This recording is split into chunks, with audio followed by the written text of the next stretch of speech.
The Battle of Radzymin took place during the Polish-Soviet War. The battle occurred near the town of Radzymin, some 20 kilometers northeast of Warsaw, between August 13 and 16, 1920. Along with the Battle of Osso and the Polish counter-offensive from the Weeps River area. This engagement was a key part of what later became known as the Battle of Warsaw. It also proved to be one of the bloodiest and most intense battles of the Polish-Soviet War. The first phase of the battle began on August 13 with a frontal assault by the Red Army on the Praga bridgehead. The Soviet forces captured Radzymin on August 14 and breached the lines of the First Polish Army, which was defending Warsaw from the east. Radzymin changed hands several times in heavy combat. Foreign diplomats, with the exception of the British and Vatican ambassadors, hastily left Warsaw. The plan for the battle was straightforward for both sides. The Russians wanted to break through the Polish defences to Warsaw, while the Polish aim was to defend the area long enough for a two-pronged counter-offensive from the south, led by General Józef Pilsudski, and north, led by General Władysław Sikorski, to outflank the attacking forces. After 3 days of intense fighting, the corps-sized First Polish Army under General Franciszek Latanek managed to repel a direct assault by 6 Red Army rifle divisions at Radzymin in Osso. The struggle for control of Radzymin forced General Józef Haller, commander of the Polish Northern Front, to start the Fifth Army's counterattack earlier than planned. Radzymin was recaptured on August 15, and this victory proved to be one of the turning points of the Battle of Warsaw. The strategic counter-offensive was successful, pushing Soviet forces away from Radzymin and Warsaw and eventually crippling 4 Soviet armies. Background: following the failure of the Kiev offensive, the Polish armies retreated westwards from central Belarus and Ukraine. The Polish command hoped to halt the advancing Russian forces in front of Warsaw, the capital of Poland. At the same time, General Józef Pilsudski was to lead a flanking maneuver from the area of the Weeps River, while General Władysław Sikorski's Fifth Army was to leave the Modlin fortress and head northeast, to cut off the Soviet forces heading westwards, to the north of the bend of the Vistula and Buganiru and on towards Pomerania. However, for this plan to succeed, it was vital that Polish forces hold Warsaw. Prelude: the defense of Warsaw was organized by the First Polish Army under General Franciszek Latanek and by a part of the Northern Front under General Józef Haller. The army consisted of 4 under-strength infantry divisions,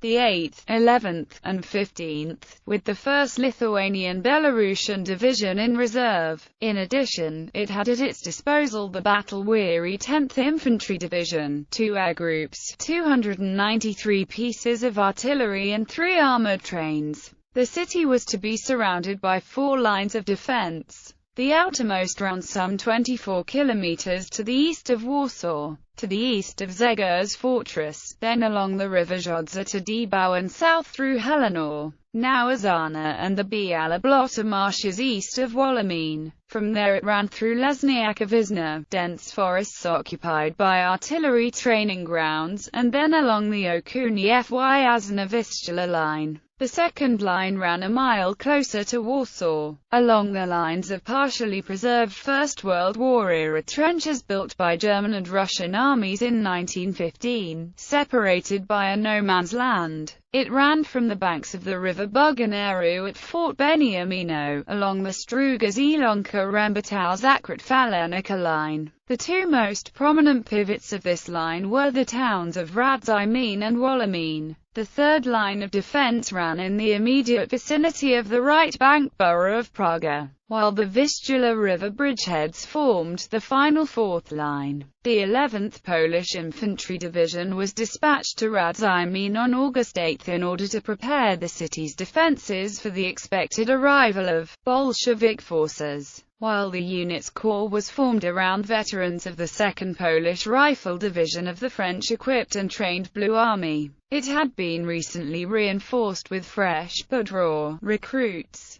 The Poles set up defenses in front of the town, utilizing some earlier German and Russian First World War trenches and digging new positions. The Polish line ran some 2 kilometers in front of the town. From the unfinished 1909 Fort Beniamino at the banks of the river Buganiru through Mokra to Debał. The following day the 6th Russian Rifle Division captured Wisków some 30 kilometers to the northeast. On August 12 the Polish 1st Lithuanian Belarusian Division abandoned the first line of defense and withdrew through Radzymin towards Warsaw. Radzymin now found itself at the front line. By nightfall the first Russian forces appeared in front of Ruda and Zalwady. 2 villages manned by the Polish 48th Infantry Regiment, and Russian artillery shelled Radzymin for the first time. Battlefield from the north, Warsaw, which spans the Vistula, was effectively shielded by the Vistula, Buganaru rivers.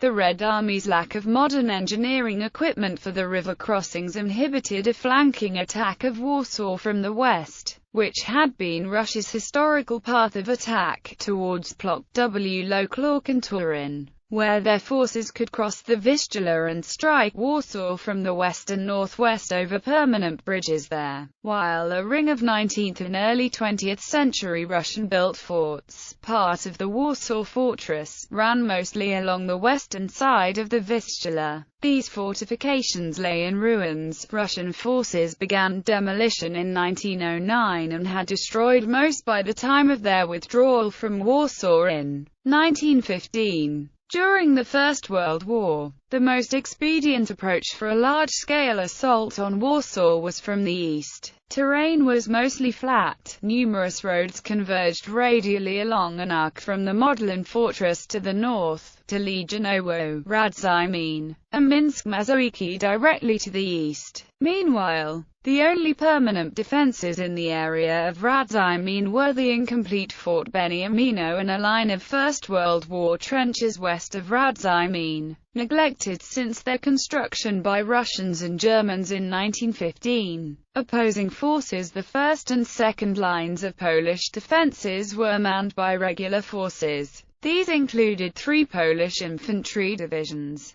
the 11th, the 8th and the 15th. The First Army also held the newly arrived 1st Lithuanian Belarusian Division in reserve, while the Northern Front's headquarters reserves consisted of the 10th Infantry Division and some smaller units. The third line was manned by units of mobilized state police and a variety of volunteer units of low combat value. Out of those units, initially only the 11th Division under Colonel Boleslaw Jaświński took part in the fight. Its 48th Krazy Rifles Regiment manned the Buganiru-Mokra line, the 46th Kanio Rifles Regiment manned the Mokra-Zana perimeter, and the 47th Krazy Rifles Regiment manned the Zana-Lesniakowiczna line. To the south of the 11th Division were positions around Wołomin manned by the 8th Infantry Division, consisting of the 36th, 21st and 33rd Infantry Regiments, as well as the 13th Infantry Regiment held in reserve, which later took part in the Battle of Osso. The combat value of Polish units is difficult to assess as they included fresh recruits of the so-called Volunteer Army, veterans of First World War, battle-hardened soldiers who fought in earlier stages of the Polish-Bolshevik War, and civilians with virtually no combat training. Prior to the battle, the 46th Regiment received 700 reinforcements, mostly deserters from various formations, a battalion of volunteer sentry guards and march companies of sappers. The 11th Infantry Division, nominally 9,000 men strong, in practice had only 1,500 soldiers in first-line units. The situation for the Polish army was so dire that some of the soldiers sent as reinforcements had reportedly never seen a rifle in their lives. In addition, most units to make a stand at Radzymin were exhausted after surviving a 600-kilometer retreat from Belarus. However, the Polish side had superior intelligence and aerial superiority. The 2 Russian divisions assaulting Radzymin were battle-hardened Siberian divisions led by experienced front-line commanders. Both divisions were as exhausted as their opponents, whom they had chased all the way from Belarus. However, prior to the battle both divisions received reinforcements from other units, instead of fresh recruits,